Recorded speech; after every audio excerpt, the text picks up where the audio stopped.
name is Shelby Harris. I'm a sophomore here at Missouri State West Plains. I'm the Student Government Association president. I'm also a student ambassador in the Math Spirit Trio. I graduated from Dora in 2013, and I would like to start off with a quote from Benjamin Franklin. An investment in knowledge pays the best interest, and that's why we are here today. Our donors have decided to invest in the knowledge of our students, which will positively affect our community and society in the future. Providing students with financial support gives them the opportunity to expand their knowledge in and also outside of the classroom. Receiving scholarships from our donors gives students the opportunity to worry less about paying bills and focus more on their studies. Scholarships help students pay for expenses such as tuition, books, supplies, and maybe even a house or car payment needed to attend college and make it to class. A student who receives more scholarship money might have the opportunity to not work as much and have the opportunity to be involved in on-campus activities, which has been proven to increase a student's GPA. Being involved on campus has greatly impacted me in ways that I can't even imagine. Because you build relationships with your teachers, with your advisors, and that has really benefited me, and I'm sure it has benefited every one of you that have had the chance to be involved on campus. At MSU West Plains, we have had the opportunity to study abroad in China, Africa, and now in India.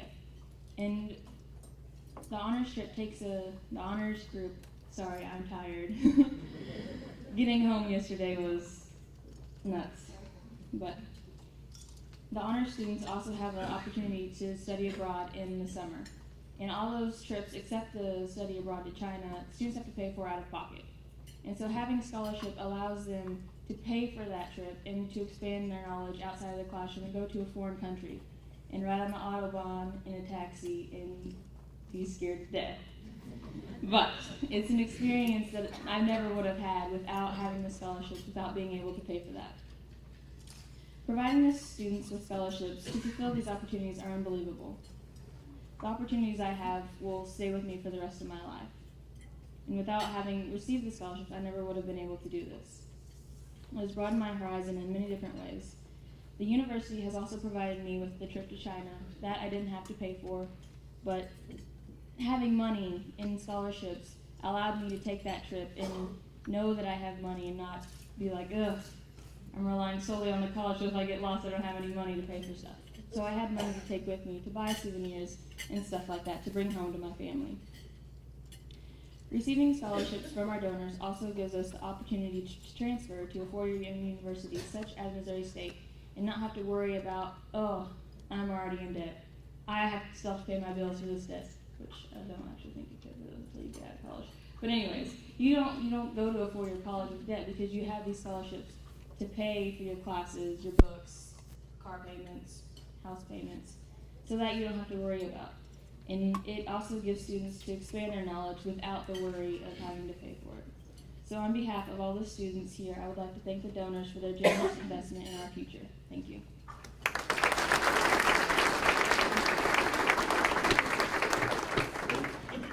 I will assure you, wonderful is not one of the adjectives that was applied to me yet today. Even my dad didn't say that, yes. It's always a pleasure to be here with such a wonderful group of people. We got donors, we got recipients, we got generosity, and it's a heartwarming thing to see all the activity that's been going on today. I would be remiss to say hi to our former Chancellor, Kent Thomas, and his wife Barb. Always good to see them here once a year. Yeah, that's nice. I'm sure you'll pay me back sometime. So.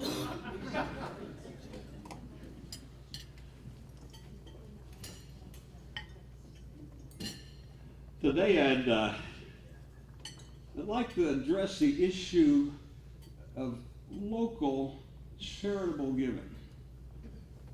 If you can imagine this scenario, it's about 7 minutes after 10 on the 28th day of February in 2014.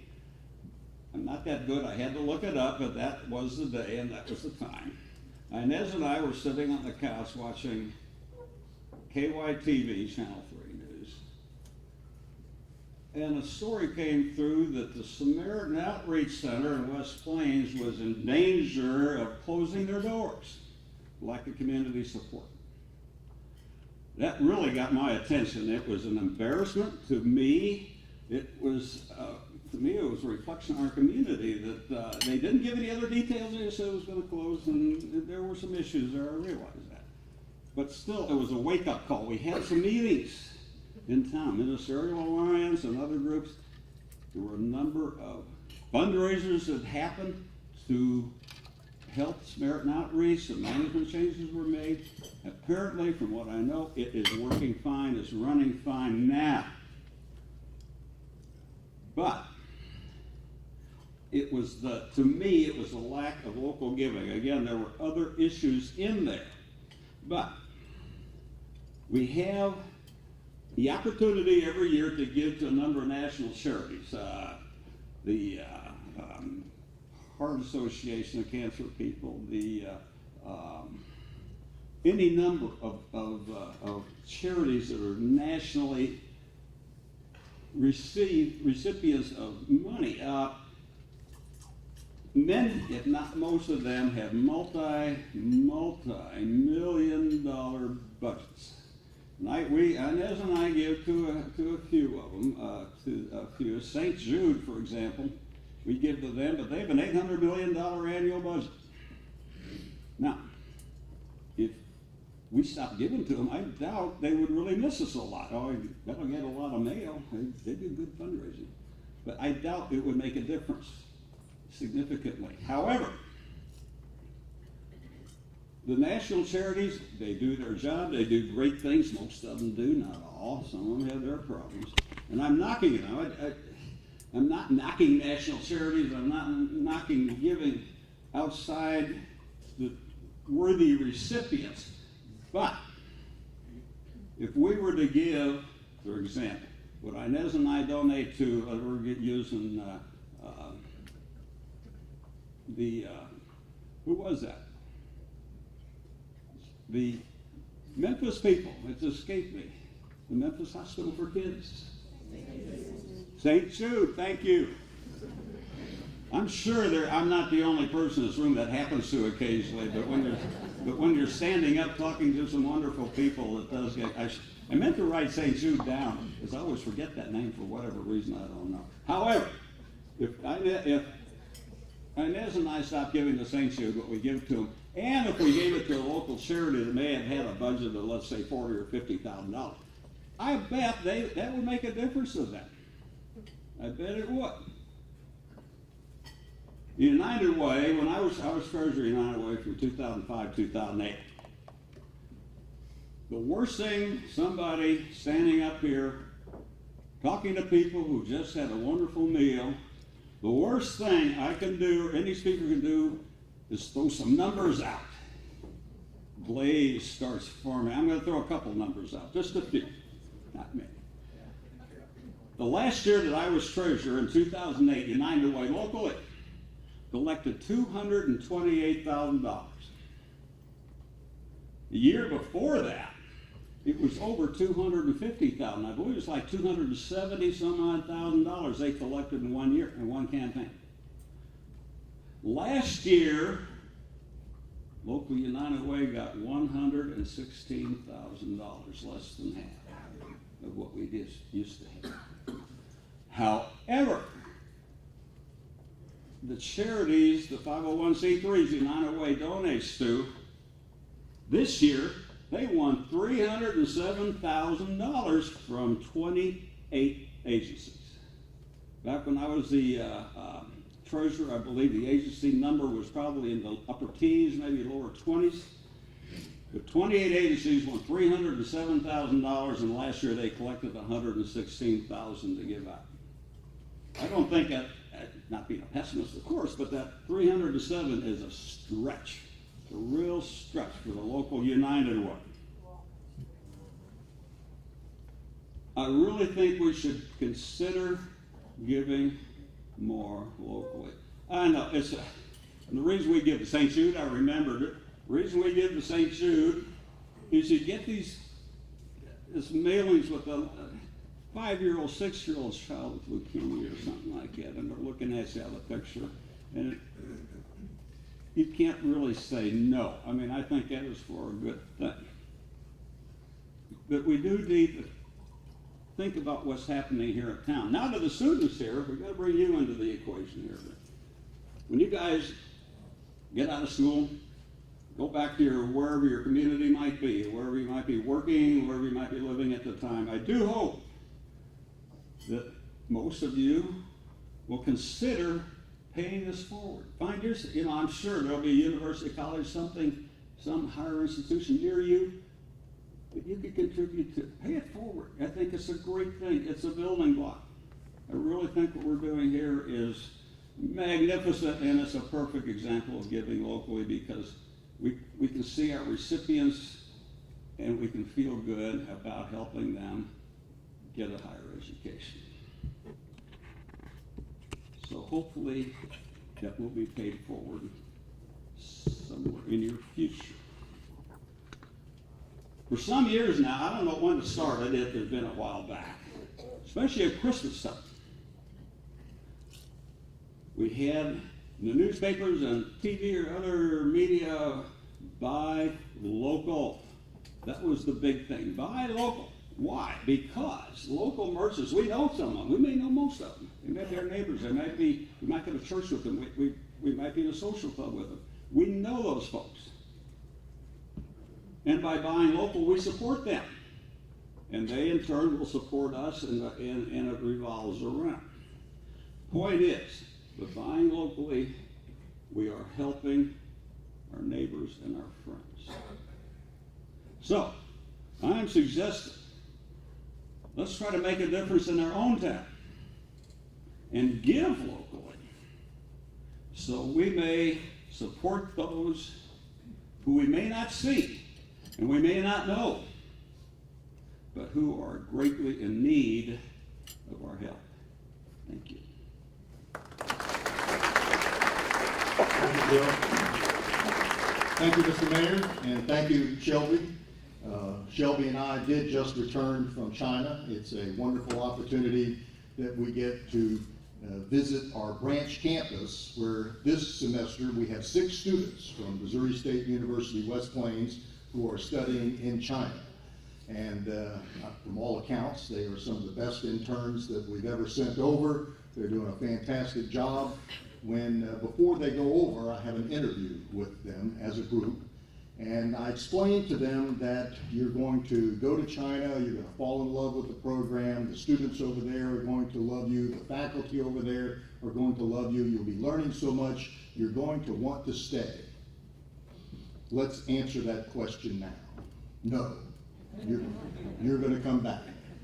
And the reason I want them to come back is so that they can spread the knowledge that they gain in China to most of our other students who don't get a chance to go to China, and to open up the opportunity for others to go over.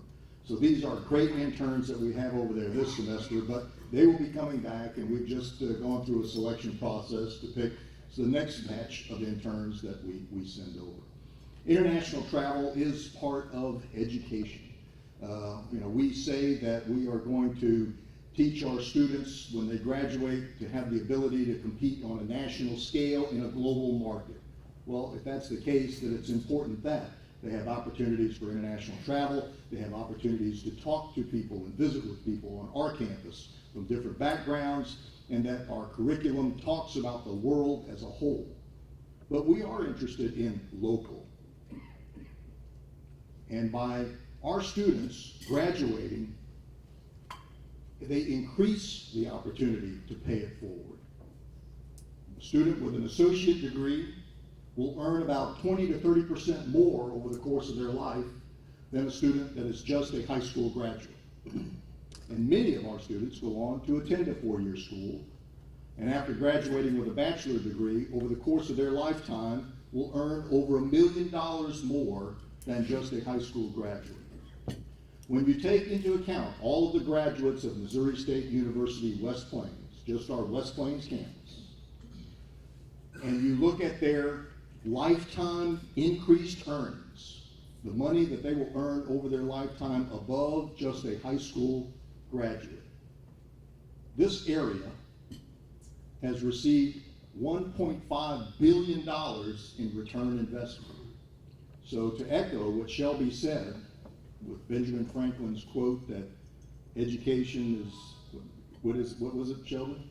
An investment in knowledge pays the best interest. An investment in knowledge pays the best interest by Benjamin Franklin. Our local area is the recipient of that. I'm very passionate about this because, like most of our students, I was a first-generation college student. Like many of our students, I did not do well on standardized tests, did not have a prep school background to prepare myself for college. And like most of our students, I was financially strapped and challenged to go to college. I went to college on a scholarship program. And if it had not been for that scholarship, I would not have been able to go to college. So I want to echo and combine what Shelby and our mayor have said today, in that the donors that are here, and I see many friends that I've seen year after year here, and I greatly appreciate your friendship. I greatly appreciate your commitment to higher education and your support. You are providing a unique investment that is allowing students to attend school, and then they will go and be able to pay it forward in a much greater way. I know that college debt, college loans is a very big issue right now, and we have all heard stories of students with hundreds of thousands of dollars of college debt. 50% of the graduates at Missouri State University West Plains graduate with zero college debt. The average debt is $5,000. So you are enabling, through generous programs like this, you are enabling students to attend college, and without that debt, able to proceed to springboard forward to a four-year institution and continue their education. So thank you very much for what you do. I appreciate your support. It's wonderful to see you here today, and I'll turn it back over to Joe Cameron.